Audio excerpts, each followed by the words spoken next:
నమస్తే, welcome to hit TV. నేను మౌనిక. మీ సమస్యలకి మా పరిష్కారాన్ని అందించడం కోసం మేం చేస్తున్న ఈ కార్యక్రమమే అదాలత్ విత్ అడ్వకేట్ రమ్య. ఈ రోజు మనతో అడ్వకేట్ రమ్య గారు ఉన్నారు, వారితో మాట్లాడదాం.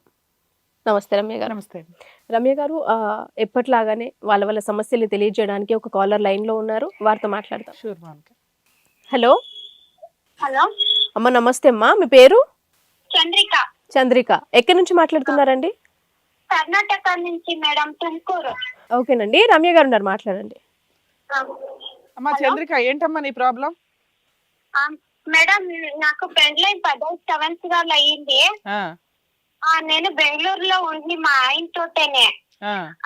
కరోనా వచ్చినప్పుడు నేను అథవా బాడిగ కట్టేసి కాకుండా మా ఆయన ఊరికే వచ్చేసి వస్తే తను రమ్మంటే తను రానంటున్నాడు. తర్వాత ఏమంటే ఈతగా పొలం అంతా చాలా ఉంది వాళ్ళకి.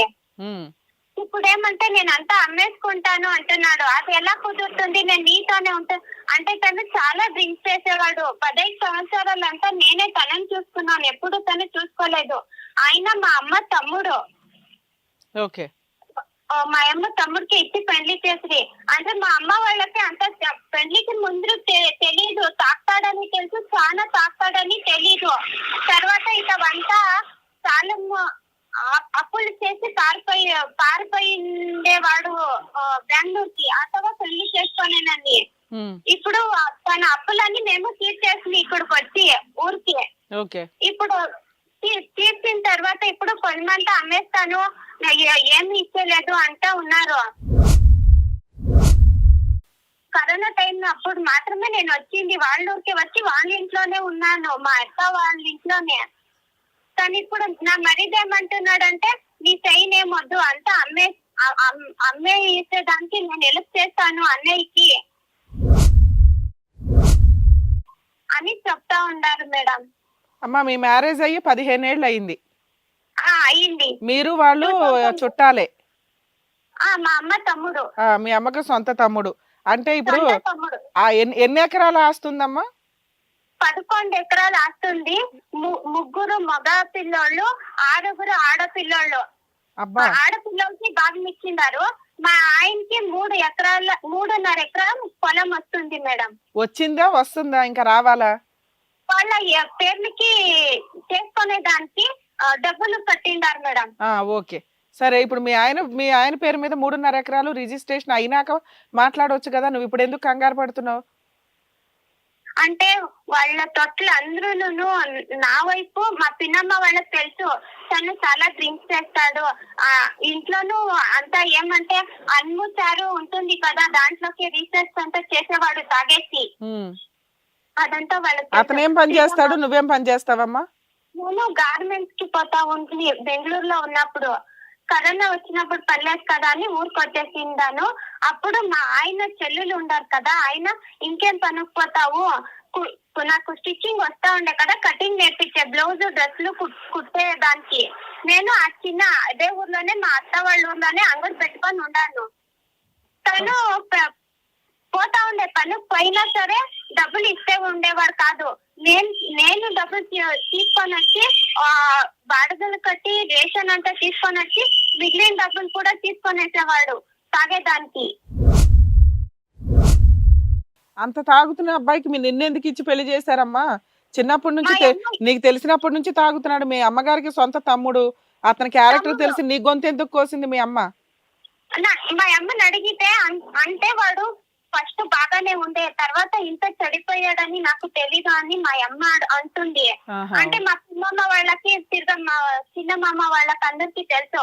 మా మామని అడిగితే పెళ్ళప్పుడు చెప్పాలి కదా, ఇంత చెడిపోయిండే వాడికి ఎందుకు కట్టపెట్టారని అడిగితే నేను ఎందుకు చెప్పాలి అని అంటారు అందరూ. అంతేలేమ్మా. ఇప్పుడు యాక్చువల్ గా మీ అమ్మమ్మకి 3 కొడుకులు, 6 ఆడపిల్లలు. అంటే అందులో ఒక ఆడపిల్ల మీ అమ్మగారు, అవునా? రెండో ఆవిడ మీ అమ్మగారు. ఆవిడకి కూడా వాటా ఇచ్చారా, ఆస్తిలో వాటా? ఇచ్చారు. ఓకే అమ్మా. ఇప్పుడు 3.5 ఎకరాలు మీ ఆయన పేరు మీద రిజిస్ట్రేషన్ అవుతుంది. మీకు ఎంతమంది పిల్లలమ్మా? పిల్లలు లేరు మేడం నాకు. ఎందుకని? ఎందుకని నేను చెక్ చేపించుకొని ఒక 2 సార్లు పోతుంది. అంటే నాకేం ప్రాబ్లం లేదు, టాబ్లెట్ వేసుకోమని చెప్పి. కానీ దానికి డబ్బులు నేనే తీసుకురావాలి, మీ ఆయన పిలుచుకొని రమ్మని చెప్పి వాళ్ళు. ఉమ్. కానీ తను ఎప్పుడు నీళ్ళ కంట చాలా మందే తాగుతాడు. అదేలేమ్మా, ఎప్పుడు తాగే ఉంటాడు. హాస్పిటల్ ట్రీట్మెంట్లకు కానీ ఐవీఎఫ్లకు కానీ వేటికన్నా డాక్టర్ దగ్గరికి వస్తేనే కదా తెలుస్తుంది ఎవరికి ఎంత ప్రాబ్లం ఉంది అనేది. ఆ, మరి రెండు మిగతా సార్లు వాళ్ళు, మీరు పెద్ద ఫ్యామిలీ కదమ్మా, మిగతా పిన్నులు పెన్నులు పెద్దమ్మలు వాళ్ళు ఎవరు చెప్పట్లేదా? మా పిన్నమ్మల్ని నేను అడుగుతే ఇట్లా వాడికి మీ పిల్లల్ని అయితే ఇలాగే ఇచ్చి చేస్తారా, ఇంత చనిపోయి ఉండేవాడు కదా వీడు, అవును. ఎట్లా చేస్తున్నారు అడిగితే ఇప్పుడు ఎవరు మాతో మాట్లాడట్లేదు. మీ అమ్మమ్మ ఉన్నారా? అమ్మమ్మ కూడా లేరా? మా మా యవ్వను చనిపోయింది, మా తాతను చనిపోయిండాడు. ఓకే. ఇప్పుడు ఇతని గురించి మాట్లాడాలంటే ఆ ఇంట్లో ఉన్న పెద్దవాళ్ళు ఎవరు? అలా అన్నయ్యలా, మీ అమ్మ, లేకపోతే మిగతా పిన్నులు పెద్దమ్మలు ఎవరు మాట్లాడట్లా? మరి ఇతనికి మీ ఆయనకి సంబంధించి మాట్లాడట్లేదు. ఎవరు తన గురించి తెలుసున్న ఒక ఆవిడ ఉంది, ఆవిడ బెంగళూరులో మా ఇంటి పక్కనే తన ఇల్లు కూడా ఉంది, మా పిన్నమ్మ. ఆ, తను మాట్లాడొచ్చు, అయినా ఏమి మాకు మాట్లాడదు. ఏమి లేదు అంటుంది. అందరికీ తెలుసు. 15 ఏళ్ళు నేను తనని పోషించాను, తను ఎప్పుడు నన్ను పోషించలేదు. మీ ఇద్దరు ఇప్పుడు కలిసి ఉన్నారా, విడిపోయి ఉన్నారమ్మా, దూరంగా ఉంటున్నారా?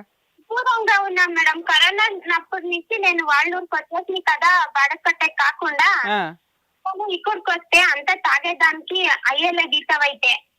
బెంగళూరులో అయితే ఎవరు అడిగేవాళ్ళు లేరు. ఏదో ఒక ఏం పని చేస్తాడంటే ఏమైనా బాత్రూమ్ లో క్లీన్ చేసే తట్లో ఏమైనా అట్లా పనులు ఏమైనా చేసేది, వచ్చిన డబ్బులన్నీ తాక్కొని అక్కడక్కడే పడుకునేది. సో ఇప్పుడు అతను బెంగళూరులో పని చేస్తున్నాడు, నువ్వు వచ్చి వాళ్ళ ఊర్లో ఉంటున్నావు. వాళ్ళ ఊర్లోనే ఉంటున్నాను. వాళ్ళ ఊర్లో ఏ ఇంట్లో ఉంటున్నావు? మీ అత్తగారి ఇంట్లో ఉంటున్నావా, లేకపోతే మీ ఆయనకి సంబంధించిన? అత్తగారింట్లో ఇంకా బాగా అది ఇవ్వట్లేదు, దానికి 16,000 కట్టండి ఇస్తాను మీ ఊరు, మీ అమ్మ వాళ్ళ ఊరు కూడా ఆ ఊరేనా? మా అమ్మ వాళ్ళ ఊరు పెద్దలాపురం. మరి ఇప్పుడు నువ్వు మీ ఆయన వాళ్ళ ఊరు వెళ్ళి ఎవరి దగ్గర ఉంటున్నావు, ఎక్కడ ఉంటున్నావు? నేను మా అమ్మ మా నాన్న వస్తుంది ఇక్కడికి అంటే మా జీవితం చేయాలని మా అమ్మ ఈత పిలుచుకొని వచ్చేసాను, నువ్వు నీ మొగుడింట్లోనే ఉండాలా అనేసి. ఆ, మా నాన్న చనిపోయి 1 సంవత్సరం అయ్యే ఈతకు వచ్చి 1 6 నెలలకే మా నాన్న చనిపోయారు. అదేనమ్మా నువ్వు ఆ ఊర్లో బాగులో ఉన్నాము. అమ్మ ఒక్కసారి వినండి, మేడం మాట్లాడుతున్నారు కదా, ఒకసారి వినండి. ఆ ఊర్లో మీ ఆయనకి సంబంధించిన ఆస్తిలో ఉంటున్నావా, ఏదన్నా ఇల్లు రెంట్కి తీసుకొని ఉంటున్నారా? రెంట్ తీసుకొని ఉంటున్నాను. మీ ఆయన వచ్చాడా ఎప్పుడన్నా ఆ ఇంటికి? మా నాన్న చనిపోయినప్పుడు ఇంకేమి మళ్ళీ చేశారు కదా, అప్పుడు బాగా తాగేసి వచ్చారంటే, ఇంకెప్పుడు రాలేదు. ఇప్పుడు నువ్వు ఆయనతో ఆ ఊర్లో ఉంటే మీ ఆయనతో కలిసి ఉన్నట్టు కాదు కదమ్మా. సరే, ఆ 3.5 ఎకరాలు కౌలు డబ్బులు ఎవరు తీసుకుంటున్నారు? ఎవరికి ఇస్తలేదు, మా చిన్న మరిదే తీసుకుంటాడు అంతాను, ఎవరు తీసుకోరు, తనే చూసుకుంటాడు అంతాను. సరేమ్మా, ఇప్పుడు నీ డౌట్స్ ఏంటో అడుగమ్మా. నీకేంటి, ఏం డౌట్లు ఉన్నాయి? నేను మా ఆయన్ని ఏం మొదలు పెట్టాను అంటే, వదిలేస్తే ఇతమంతా ఏమనుకుంటాడో అనేసి నేను మా ఆయనతోనే ఉండాలి అనుకుంటున్నాను. ఆయన ఇతపై రావట్లేదు, అయినా మారాలి, తాగేది కొంచెం తక్కువ చేసుకొని ఉంటే నేను మా ఆయన ఉంటాము. లేదు నన్ను వదిలేస్తే నేనేమైపోవాలి, నాకు ఒక ఎకరమన్నా ఇస్తే నా బ్రతికేమో నేను ఇతవే చేసుకుంటాను కదా. అమ్మ, మీరు ఏమన్నా కేసులు ఫైల్ చేశారా? ఆల్రెడీ అతను దూరంగా ఉండి 2-3 ఇయర్స్ అవుతుంది. 2-3 సంవత్సరాల నుంచి మీరు మీ అమ్మ మీ కష్టం ఏదో మీరు పడుతున్నారు అదే ఊర్లో ఉండి. ఎవరు వాళ్ళ తరపున వచ్చి మిమ్మల్ని మాట్లాడట్లా. ఆ ఉన్న 3.5 ఎకరాలు అతని పేరు మీద రాస్తే అతను ఎవరికన్నా అమ్మేసుకుని తాగుడు డబ్బులకి ఎవరికో సంతకాలు పెట్టేస్తాడు. ఓ 1000కో 2,000కో సంతకాలు పెట్టినా పెడతాడు. ఇప్పుడు చుట్టాలే తీసుకోవచ్చు, ఇంకెవడన్నా ఓ 1,00,000 రూపాయలు చేతిలో పెట్టి కూడా రిజిస్ట్రేషన్లు చేయించుకునే బ్యాచ్లు ఉంటారు కొంతమంది. కాబట్టి అలా అన్యాయం అయిపోవడానికి అవకాశం ఉందనేది నీ భయం, అంతేనా? అంతే మేడం. కేసులు ఏమన్నా ఫైల్ చేసావమ్మా? అవును మేడం, అంటే మా ఆయన ఇతో పొలం రాకుండా స్టాప్ చేస్తారు కదా మేడం. ఇంజెక్షన్ ఆర్డర్ తీసుకున్నావు? అది చేయమని ఒక లాయర్ ని, ఈ పొలం మీద ఇంకా చాలా కేసులు ఉండే, అది చూసిన లాయర్ కేనే మేము చెప్పుతుంది. సూపర్. ఆయన కేసు వేసిండారు అంటే, ఆయన ఎట్లా వేసిండారంటే నాకు అదే మంత్లీ డబ్బులు ఇచ్చేదానికి మెయింటెనెన్స్ కేసు వేసాడు.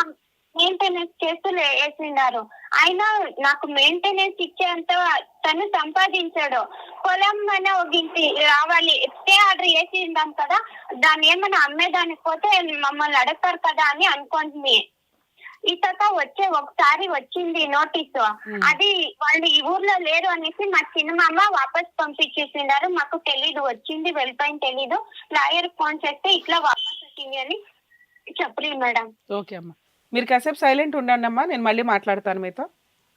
సరే మేడం. మౌనిక, ఈ కేసు గురించి మాట్లాడితే వీళ్ళిద్దరికి మ్యారేజ్ అయ్యి 15 years అవుతుంది. అమ్మాయి కర్ణాటక నుంచి ఫోన్ చేస్తుంది కాబట్టి మేబీ లాంగ్వేజ్ మనకు కాస్త డిస్టర్బెన్స్గా అనిపించవచ్చు. కానీ ఇట్లా చాలా కేసెస్ మనం చూస్తూ ఉంటామండి. Marital relation more than 10 years, పిల్లలు ఉండరు. అవి ఎలా అవుతాయంటే అబ్బాయి ఉన్నంత వరకే ఈవిడికి హక్కుల గురించి మాట్లాడతారు తప్ప, ఇన్ కేస్ అతనికి ఆల్రెడీ డ్రింకర్, ఫుల్ డ్రింకర్, మామూలు డ్రింకర్ కూడా కాదు, అలాంటి వ్యక్తిని 10 ఏళ్ళు అమ్మాయి అప్పులు చేసేస్తే క్లియర్ చేసింది, అతనికి ఏదో హెల్త్ ప్రాబ్లమ్స్ వస్తే చూసుకుంటూ వచ్చింది, పిల్లల కోసం హాస్పిటల్కి వెళ్దామంటే కూడా అతను రావట్లేదు. మళ్ళీ చాలా పెద్ద ఫ్యామిలీ, ఏది 3 మగపిల్లలు 6 ఆడపిల్లలు, ఇంతమంది ఉన్న వాళ్ళలో వాళ్ళ అమ్మ నాన్న ఆల్రెడీ 10 మంది అంటే అమ్మ నాన్న ఆల్రెడీ ఉండకపోవచ్చు. సో వాళ్ళు లేరు. ఈ అమ్మాయికి సంబంధించి అత్త మామ అనేవాళ్ళు లేరు. ఈ అత్త మామ యాక్చువల్గా ఎవరు? అమ్మమ్మ తాతయ్య. అవును. సో మేబీ వాళ్ళు ఉంటే ఈయనకి ఏమైనా కౌన్సిలింగ్ ఇచ్చేవాళ్ళ అంటే ఎవ్వరు ఆయనకి కౌన్సిలింగ్ ఇచ్చేవాళ్ళు, కంట్రోల్ చేసేవాళ్ళు లేరు. ఇక అతను అలా గాలికి తిరుగుతూ ఉన్నాడు. మేబీ మనం సైంటిఫిక్గా చూస్తే కూడా తెలుసు, అంత సిగరెట్లు కానీ, డ్రింకింగ్ కానీ, చెడు అలవాట్లు కానీ ఉంటే కొంచెం పిల్లలు పుట్టే విషయంలో చాలా డేంజర్ వ్యవహారాలు ఉంటాయి అని, చెడు అలవాట్లకి అలవాటు అవ్వద్దు అని అని చెప్తారు. మేబీ దానివల్ల ఆర్గాన్స్ కూడా డ్యామేజ్ అవుతాయి. ఇప్పుడు ఆయన ఏ స్టేజ్లో ఉన్నాడో కూడా కనిపెట్టడం ఎవరి వల్ల కాదు. ఇప్పుడు ఈవిడ పరిస్థితి ఏంటి? ఇన్ కేస్ అతనికి ఏదన్నా అయితే ఈవిడికి ఏమీ ఇవ్వకుండా ఎక్కొట్టడానికి మిగతా రిలేటివ్స్ చేస్తున్న పనులు, అంటే ఆయన అన్నదమ్ములు ఉన్నారు కదా, మేబీ వాళ్ళంతా కూడా ఇలాగే నడిపించి అతనికి ఒక 10,000 అని ఒకసారి, ఒక 5,000 అని ఒకసారి ఇలా అప్పులు ఇచ్చి ప్రామిసరీ నోట్ల మీద సంతకాలు తీసుకుంటూ ఉంటారు ఇలా బాగా డ్రింక్ అడిక్ట్ అయిపోయిన వ్యక్తులు. సో అటువంటివి చెల్లుతాయా లేదా అంటే, ఈరోజు ఈవిడ వేసే కంప్లైంట్లు, కేసులు ఏవైతే ఉంటాయో అవి వాటికి ప్లస్ పాయింట్ కింద అవుతాయి. ఎందుకంటే ఆయన కాన్షియస్లో ఉండి సంతకం పెట్టడానికి అవి చెల్లవు. ఇలా పూర్తిగా అడిక్ట్ అయిపోయిన వ్యక్తుల దగ్గర వాళ్ళు మ్యానిపులేట్ చేసి సంతకాలు తీసుకొని చేసేద్దాం అంటే రేపొద్దుట ఇప్పుడు ఫైట్ చేస్తే గెలవడానికి ఎక్కువ అవకాశాలు ఉన్నాయి. కాబట్టి ఇలా డ్రంక్ అండ్ దీంట్లో ఉన్న వ్యక్తుల విషయాల్లో చాలా జాగ్రత్తగా వాళ్ళకి అప్పులు ఇవ్వడం కానీ, వాళ్ళ దగ్గర నుంచి ఏమన్నా తీసుకోవడం కానీ, సిగ్నేచర్స్ తీసుకోవడం కానీ ఎంతవరకు వ్యాలిడ్ అని ఆ అప్పులు ఇచ్చేవాళ్ళు ఆలోచించుకోవాలి. ఇతనికి ఆస్తి ఉంది కదండి రేపొద్దుట వచ్చేస్తుంది అంటే వారసులు ఊరుకోరు. ఆయన వారసులు ఎవరు? ఈవిడ. పిల్లలు ఉన్నా లేకపోయినా ఆయనకు వచ్చే ప్రాపర్టీ ఏదన్నా ఉంటే ఈక్వల్ షేర్ హోల్డర్ కింద అవుతుంది. ఎందుకు? అతను ఇట్లాంటి వ్యక్తి కాబట్టి. ఒకవేళ సెల్ఫ్ ఎక్వైర్డ్ ప్రాపర్టీ అనుకోండి, అతను ఎవరికి రాయకపోతే ఆటోమేటిక్గా ఈవిడికి వెళ్తుంది. అలా అని 15 ఏళ్ళ కాపురం అయ్యింది కాబట్టి ఈవిడ మెయింటెనెన్స్ కేసు ఫైల్ చేస్తే ప్రాపర్టీని అటాచ్మెంట్ పెడతారు. అతను సంపాదిస్తున్నాడా, సంపాదించట్లేదా అది కోర్టుకి చెప్పం. అతను అడిక్ట్, పని చేసుకుంటున్నాడు. ఆల్రెడీ తను చెప్తుంది, బాత్రూమ్లన్నా క్లీన్ చేస్తాడండి, వెళ్తాడు, ఆ రోజు తాగుడికి కావాల్సింది అతని వరకు అతను సంపాదించుకుంటున్నాడు, ఇలాగే నడిపిస్తున్నాడు తప్ప అదే భార్య ఎట్లాగా అమ్మాయికి నేనేం చేయాలి, నన్ను నమ్ముకొని ఒక అమ్మాయి ఉంది అన్న జ్ఞానం అతనికైతే లేదు, ఉండదు కూడా మేబీ అతనుకున్న ఎడిక్షన్ వల్ల. సో ఇప్పుడు ఈ ప్రాపర్టీ 3.5 acres అతనికి ఏదైతే వస్తాయో, అసలు ఈవిడికి 1 acre ఇవ్వడం ఎందుకు? కేసులో స్టే పడేసి ఉంటే అతనికి ఏదైనా అయిందంటే తదనంతరం మొత్తం 3.5 acresకి ఈవిడే వానరు లీగల్ ప్రొసీడింగ్స్లో. అది వాళ్ళ అడ్వకేట్ వాడుతున్న ట్రిక్ ఇక్కడ. అది బెటర్ ఆప్షన్. ఎందుకంటే అమ్మాయి ఆల్రెడీ అప్పులు తీర్చింది, 15 ఏళ్ళ నుంచి భర్త కావాలనుకుంటుంది, అతను మారట్లేదు, అతను ఎక్కడో తాగిపడి ఉంటున్నాడు. వస్తే చూసుకుంటాననే వాళ్ళ ఊరే వెళ్ళి అక్కడే ఒక ఇల్లు రెంట్కి తీసుకొని ఉంటుంది. పోనీ ఈవిడేమన్నా బయట అమ్మాయ్యా? సొంత అక్క కూతురు, అందరికి కూతురు కిందే లెక్క. ఏది పిన్నులకి పెద్దమ్మలకి, మేనమామలు ఇద్దరిక మేనకోడలు, వీళ్ళ అన్నయ్యలకి, వీళ్ళ హస్బెండ్ వాళ్ళ అన్నయ్యలకి. ఈ పిల్లకి ఇదే అమ్మాయి బయట సంబంధం ఇచ్చుంటే ఈ 10 మంది కుటుంబాలు నుంచొని అవతలోడు తోలు తీసేవాళ్ళు. కానీ ఇక్కడ ఏమైపోయిందంటే ఈ అమ్మాయి వీళ్ళంతా ఒకటే అవ్వడం వల్ల వీళ్ళే తనుకుంటున్నారు. సొంత చుట్టరికాలు డ్యామేజ్ అయిపోతున్న సందర్భాలు. ఇందులో వీళ్ళ నాన్నగారు కూడా చనిపోయారు. సో ఇప్పుడు ఆ ఆస్తి అంటూ లేకపోతే ఈవిడ జీవితం సున్నా అవుతుంది. ఓపుకున్నంత కాలం ఇప్పుడు సంపాదించగలదు తప్ప తర్వాత సంపాదించలేదు కదా. సో ఈ అమ్మాయి జీవితాన్ని ఒక భర్త డిసైడ్ చేసేసాడు. అదే పిల్లలు ఉండుంటే అమ్మాయి ఈ రోజున పార్టీషన్ సూట్ వేసుకునేది, యాన్సిస్టర్ ప్రాపర్టీ కాబట్టి పిల్లలకు వచ్చేది. ఈవిడ పార్టీషన్ సూట్ వేయొచ్చు అంటే వేయడం కుదరదు. అతను సెల్ఫ్ ఎక్వైర్డ్ మీద వేయడానికి కుదురుతుంది కానీ యాన్సిస్టర్స్ మీద వేయడానికి కుదరదు. సో ఇప్పుడు ఈవిడ చేయగలిగే పని ఏంటంటే ముందు అర్జెంటుగా మెయింటెనెన్స్ కేసు వేయాలి. అతను ఆ రేంజ్లో సంపాదిస్తాడా సంపాదించడా అనేది పక్కన పెడితే మెయింటెనెన్స్ 498 కేసులు అయితే ఫైల్ చేయాలి. అతన్ని ఎవడో పట్టుకొచ్చి ఇక్కడ అరెస్టు చేయరు, ప్రొసీడింగ్స్ నడిపించరు. పోనీ వీళ్ళందరి మీద వేద్దామా అంటే ఆవిడ ఆల్రెడీ వాళ్ళ అడ్వకేట్ కాస్త ఎవిడెన్స్లు ఏమన్నా ప్రాపర్గా ఉంటే ఎవరైతే ఓవర్ ఇన్వాల్వ్మెంట్ అవుతున్నారో అతని తరపున వాళ్ళ మీద కేసులు ఫైల్ చేయడానికి ఉంది. వాళ్ళంతా ఏమనుకుంటున్నారంటే ఇన్ కేసు అతని పేరు మీద 3.5 acres రాయించి ఓ 5 లక్షలు 10 లక్షలు వాడికి ఇచ్చేసి ప్రామిసరీ నోటో గిఫ్ట్ డీడ్లో లేదా అప్పు తీసుకున్నామని మార్టిగేజ్ చేయించుకోవడమో ఇలాంటి అవకాశాలు ఎక్కువ ఉన్నాయి. దీని మీద స్టిల్ ఇప్పటికీ కూడా ఇన్కమ్ ఏదైతే మీకు కౌలు ఇన్కమ్స్ వస్తాయో పంటకి సంబంధించి అది ఆల్రెడీ ఒక ఆవిడ ఎవరో ఒక అన్నలో ఎవరో రిలేటివ్సే తీసుకుంటున్నారు తప్ప అతనికి ఇవ్వట్ల. యాక్చువల్గా అవి తీసుకునే హక్కు ఈవిడుకుంటుంది. ఎందుకంటే ఈక్వల్ టు మెయింటెనెన్స్. భర్త పోషించినప్పుడు భర్తకి సంబంధించిన ప్రాపర్టీస్ దగ్గర నుంచి మెయింటెనెన్స్ క్లెయిమ్ చేసుకునే రైట్స్ ఆవిడకుంటాయి. అందుకని వాళ్ళ అడ్వకేట్ ఆ కేసు ఫైల్ చేశాడు. ఇది ఇట్లా నడిపించడం బెటర్. ఇప్పటికిప్పుడు తేలిపోయే వ్యవహారం కాదు. ఆ 3.5 ఎకరాలు ఇవాళ కాకపోతే రేపైనా ఈవిడికి వస్తాయి. ఆయనకి వచ్చినాక ఈవిడికి 2 ఎకరాలు ఇస్తాడా? 1 ఎకరం కాదు, ఈవిడ 2 ఎకరాలు అడగాలి రూల్ ప్రకారం. అలా అడిగితే వాళ్ళు ఏమైనా కొంత అమౌంట్ కి యాక్సెప్ట్ చేయడానికి అంటే అవకాశం ఉంది. రమ్య గారు ఇప్పుడు ఆయన నేను ఈమెకు ఏమి ఇవ్వను, నాకు అవసరం లేదు అందుకే అని అంటే- కోర్టుకు వెళ్ళటం. ఓకే. ఆయన ఏమి ఇవ్వననే చెప్తున్నాడు కాబట్టి అమ్మాయికి వేరే ఆప్షన్ లేకపోయింది. ముందు మనిషి దొరకట్లా. కాపురానికి వస్తాడా అంటే అక్కడెక్కడో ఉన్నాడు, రావట్లా. రప్పించడానికి ఎవడైనా పెద్ద మనుషులు ఉన్నారంటే ఎవడో మాట్లాడట్లా. మాకేం సంబంధం లేదు, మీరు చావండి అన్నట్లు ఉన్నారు. సో ఎవడో సపోర్ట్ చేయట్లేదు కాబట్టి వీటి లీగల్ సపోర్ట్ తీసుకోవాల్సింది. అమ్మ చంద్రిక ఒకసారి వినండి అమ్మా. మీరు సరే మేడం. మీ అడ్వకేట్ ఏదైతే ప్రొసీడ్ అవుతున్నారో అది ప్రాపర్ వేలోనే ఉన్నట్లు లెక్కమ్మా. మీరు సెటిల్మెంట్ కి కూర్చుంటే 1 ఎకరం కాదమ్మా అడగాల్సింది 2 ఎకరాలు. ఎందుకంటే మీరు 15 ఏళ్ల మ్యారిటల్ రిలేషన్, అదేమి అతను కష్టపడి సంపాదించింది కాదు, వారసత్వపు ఆస్తి. సో ఇందులో నువ్వు కూడా వన్ ఆఫ్ ద వారసురాలువే ఒక రకంగా చూస్తే, ఎందుకంటే నువ్వు మేనకోడలివి. అవును మేడం. అర్థమవుతుందా? నెక్స్ట్ 15 ఏళ్ల కాపురంలో ఎటువంటి బాధ్యతలు తీసుకొని వ్యక్తి నువ్వు మెయింటెనెన్స్ పిటిషన్ ఫైల్ చేసినాక ఈ ప్రాపర్టీని అటాచ్మెంట్ చేసుకుంటే దాని మీద వచ్చే కౌలు అమౌంట్లు కానీ ఇన్కమ్ కానీ నీకు ఇవ్వడానికి అవకాశం ఉంది కోర్టు వాళ్ళు. అలాగే ప్రాపర్టీలో షేర్ కూడా ఇస్తారమ్మా. మీరు domestic violence case, maintenance case, 498 case ఒకటి పోలీస్ స్టేషన్ కంప్లైంట్ అమ్మా, అదొకటి వేసి ఉంచండి. 498 పోలీస్ స్టేషన్ లో వేసే కంప్లైంట్ అమ్మా అది. సరే మేడం. ఈ కేసు వేసి మీ ఎవరు ఉన్నారు కదా ఇంకా మేనమామలో పిన్నులు పెద్దమ్మలో ఎవరైతే ఓవర్ ఇన్వాల్వ్మెంట్ అవుతారో వాళ్ళందరి మీద ఒక కంప్లైంట్ రూపంలో ఇవ్వండి. చచ్చినట్టు వాళ్ళంతా పోలీస్ స్టేషన్కి వచ్చి కూర్చొని కౌన్సిలింగ్ లో పార్టిసిపేట్ చేసి ఆయనతో నీకేమైనా ఒక 2 ఎకరాలు నీకు రిజిస్ట్రేషన్, ఆయనకు 1.5 ఎకర్ రిజిస్ట్రేషన్ చేయించడానికి అవకాశం ఉంది. వాళ్ళు చేయించలేదే అనుకో, నువ్వు ఎఫ్ఐఆర్ చేయించేసేది, కేసు బుక్ చేయించే, పోలీస్ స్టేషన్ లో కేసు బుక్ చేయించి ఇప్పుడు మీ లాయర్ గారు ఏదైతే చెప్తున్నారో ఆ వేలో నువ్వు ప్రొసీడ్ అవునానా, నీకు ఆ ప్రాపర్టీ ఎక్కడికి పోదు, ఆ ప్రాపర్టీ మీ ఆయన మీద రిజిస్ట్రేషన్ అవ్వనివ్వకుండా వేరే వాళ్ళకి అమ్మకుండా ఇంజెక్షన్ ఆర్డర్ ఏదైతే వేశారో అది కరెక్ట్, అది అలా ఉండని. అది ఎప్పటిదాకా ఉంటుందంటే నీకు మెయింటెనెన్స్ ఆర్డర్ అయ్యేదాకా ఉంటుంది. మెయింటెనెన్స్ ఆర్డర్ అయిన తర్వాత నీకు కోర్టు వాళ్ళు ఆ ప్రాపర్టీని అటాచ్ చేసి నీ పేరు మీదకి రిజిస్ట్రేషన్ చేయించడానికి అవకాశాలు ఉంటాయి. సరేనా? ఆల్ ది బెస్ట్ అమ్మా, జాగ్రత్త అమ్మా. ఓకే. ఇంతే మేడం. ఇవిడికి ఏంటంటే లీగల్ ప్రొసీడింగ్స్ లోకి వెళ్ళడం బెటర్ ఆప్షన్.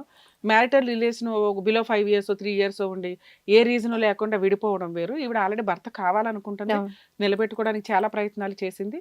నెక్స్ట్ వీళ్ళంతా ఒకే రిలేషన్ కి సంబంధించిన వ్యక్తులు కాబట్టి ఆ ప్రాపర్టీ మీద ఈవిడికి రైట్స్ ఎక్కువ. ఇప్పుడు రమ్య గారు వాళ్ళ హస్బెండ్ వీళ్ళ ఫ్యామిలీ మెంబర్స్ అంతా కలిసి నేను అంటే అడిగినప్పుడల్లా ఇంత ఇచ్చాము, ఆ 3 ఎకరాలకు సంబంధించిన అమౌంట్ అంతా మేమే ఇచ్చాము, మళ్ళీ ఇంకెక్కడి నుంచి వస్తుందంటే ఎట్లా రిలేషన్ అసలు? చెప్పాను ఖచ్చితంగా. అదే నడుస్తుంది వీళ్ళ కేసులో డిస్ప్యూట్. అందుకే ఇప్పుడు ముందుగా కేసులు ఫైల్ చేస్తుంటే అవి ఎంతవరకు నిజం, ఓకే. తాగుబోతుకి ఎందుకు ఇచ్చారు, అలాంటి ఇచ్చిన వ్యక్తిని ఫ్యామిలీ మెంబర్స్ పర్మిషన్ లేకుండా ఎట్లా ఇచ్చారు, ఓకే. వైఫ్ వైఫ్ పర్మిషన్, తల్లిదండ్రుల పర్మిషన్ ఏవో ఒకటి ఉండాలి. అలా బ్యాడ్ హ్యాబిట్స్ అలవాటు ఉన్న వ్యక్తులకి అప్పులు ఇస్తే వాళ్ళే లాస్ అవ్వాలండి అని అందుకే నేను ఇందాక అంత ఎక్స్ప్లెనేషన్ ఇచ్చాను. ఓకే రమ్య గారు, థ్యాంక్ యూ. Thank you.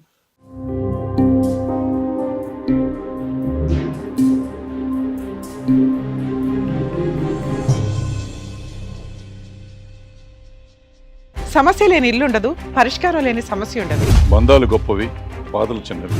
మీ సమస్యని మేము పరిష్కరిస్తాం. రండి, మాట్లాడుకుందాం.